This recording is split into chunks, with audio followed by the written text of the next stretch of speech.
তিন শ্রেণীর ব্যক্তির বিরুদ্ধে আল্লাহ বলেন আমি নিজেই কিয়ামতের দিন মামলা দায়ের করব। I will be against them in the day of judgment. Three categories of people I will be against them in the day of judgment. তিন শ্রেণীর লোক কিয়ামতের দিন তারা ছাড় পাবে না।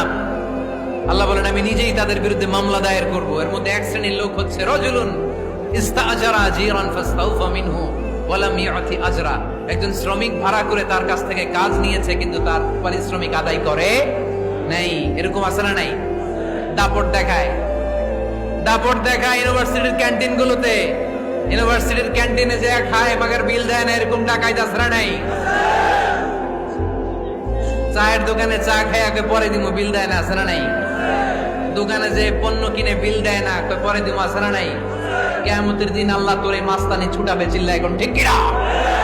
আনা খাসমুহুম, আমি নিজেই তাদের বিরুদ্ধে মামলা দায়ের করব। কথাটা কার? এজন্য বিশ্বনবী বললেন খবরদার, মেহনতি মানুষ, খেটে খাওয়া মানুষ, এদের দোয়া কবুল হয়ে যায়।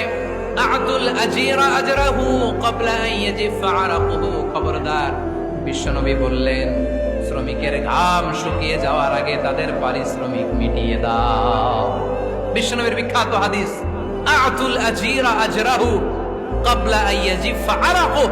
শ্রমিকের ঘাম মাটিতে লাগার আগে, শুকিয়ে যাওয়ার আগে তাদের পারিশ্রমিক মিটিয়ে দাও। কেননা তারা যদি বদদোয়া করে তোমার জীবনকে জাহান্নাম বানিয়ে দিবে কে?